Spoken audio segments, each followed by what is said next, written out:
Facebook পেজের এমন কিছু সেটিং আছে যেগুলো আপনি চালু করলে আপনার ভিডিওগুলি কয়েকদিনের ভিতরে আপনি ভাইরাল করতে পারবেন। তো ওই সেটিং গুলো চালু করলে আদৌ ভাইরাল হয় কিনা বা কিভাবে ভাইরাল হয়, আপনি সেটিং গুলো কিভাবে পাবেন, প্রত্যেকটা বিষয় কিন্তু এই ভিডিও থেকে একদম বিস্তারিত জানতে পারবেন। তো ভাইরাল হয় কিনা এটা আমি পরে বলি, আগে ওই সেটিং গুলো আপনি কিভাবে করবেন সেটা আগে বলে নিই। তো আপনি কি করবেন, প্রথমে চলে আসবেন, আপনার ফেসবুক থাকবে এখানে, পেজ হলে পেজ, আইডি হলো আইডি। তো আসার পর আপনি কি করবেন, এখান থেকে উপরে দেখতে পাবেন এরকম থ্রি ডট পয়েন্ট রয়েছে উপরে, আপনি এখানে ক্লিক করবেন। তো এই জায়গায় ক্লিক করার পরে এখান থেকে আপনি উপরে দেখবেন এরকম সেটিং এর মতো একটি আইকন, আপনি কি করবেন এখান থেকে এই জায়গায় ক্লিক করবেন।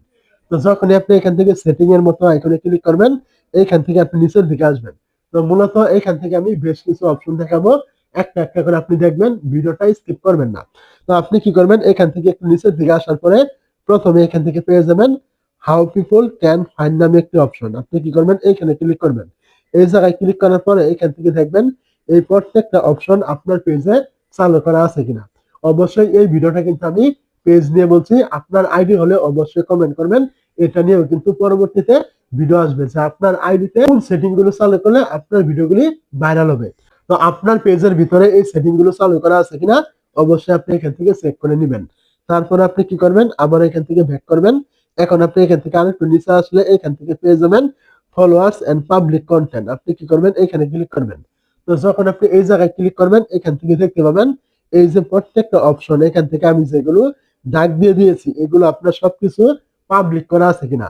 যদি এখান থেকে কোনোটা আনপাবলিক করা থাকে অবশ্যই আপনি এখানে ক্লিক করবেন এবং ওইটা আপনি পাবলিক করে দিবেন। কিভাবে করবেন এটা আপনারা পাবেন, আমি শুধু বিষয়গুলো সংক্ষেপে দেখিয়ে দিচ্ছি। তো এগুলো আপনার পাবলিক করা আছে কিনা আগে চেক করবেন, যদি পাবলিক না থাকে ওইটা আপনি পাবলিক করবেন। আর এখান থেকে যেগুলো যেমন আছে এগুলো তেমনই থাকবে, শুধুমাত্র আপনি খেয়াল করবেন এগুলো পাবলিক করা আছে কিনা। তারপর আপনি কি করবেন, এখান থেকে আবারও ব্যাক করবেন। তো এখান থেকে ব্যাক করার পরে আপনি কি করবেন, এখান থেকে এখন আপনি দেখতে পাবেন রিলস নামে একটি অপশন এখান থেকে দেওয়া আছে, আপনি এইখানে ক্লিক করবেন। এই জায়গায় ক্লিক করার পরে আপনি এইখান থেকে দেখবেন এই এই রিলস অপশন আপনার এখান থেকে পাবলিক করা আছে কিনা এটা আপনি খেয়াল করবেন, এবং এখান থেকে এটা আপনার এখান থেকে চালু করা আছে কিনা এটা আপনি খেয়াল করবেন। তো এইগুলো এখান থেকে চেক করার পরে আপনি এখান থেকে বেরিয়ে চলে আসবেন। তো আমি আপনাকে যে সেটিং গুলো দেখালাম এগুলো যদি আপনার ঠিক থাকে তাহলে আপনার ভিডিওগুলি ভাইরাল হবে একদম কয়েকদিনে বা রাতারাতি। এরকম কিছু ভিডিও আপনি ইউটিউবে বা ফেসবুকে আপনি অহরহ পেয়ে যাবেন। অনেকে এরকম দেখাচ্ছে যে আপনি এই টাইপের ইত্যাদি কিছু সেটিং চালু করুন বা পাবলিক করুন, এগুলো করলে আপনার ভিডিও ভাইরাল হবে। তো আসলেই ফেসবুকে কিন্তু এরকম কোনো অপশনই নেই যে আপনি এই সেটিং গুলো করলে ফেসবুক আপনার ভিডিওগুলি ভাইরাল করে দিবে।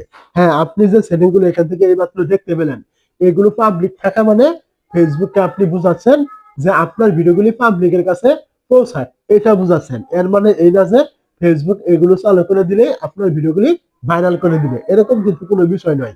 ফেসবুকে এমন কোনো সেটিংই নেই যেগুলো আপনি চালু করলে ফেসবুক আপনার ভিডিওগুলি ভাইরাল করবে। এই সেটিং গুলো চালু থাকার মানেই হলো আপনি ফেসবুককে অনুমতি দিচ্ছেন ফেসবুক আপনার ভিডিওগুলি পাবলিকের কাছে পৌঁছায়, বাস এইটুকুই। এখন ভাইরাল হবে কি হবে না এটা ফেসবুক জানে, আপনার এখানে কোনো কারসাজি নেই। ভিডিও ভাইরাল হয় শুধুমাত্র আপনার কন্টেন্টের উপর নির্ভর করে আর ফেসবুকের কাছে, এই দুইটাই। কোনো সেটিং দেখে আপনার ভিডিও ভাইরাল কিন্তু হয় না। আশা করি আমার কথাগুলো আপনি বুঝতে পেরেছেন। এই টাইপের ভিডিও যেখানে আপনি পাবেন ওইখানে আপনি সময় নষ্ট করবেন না।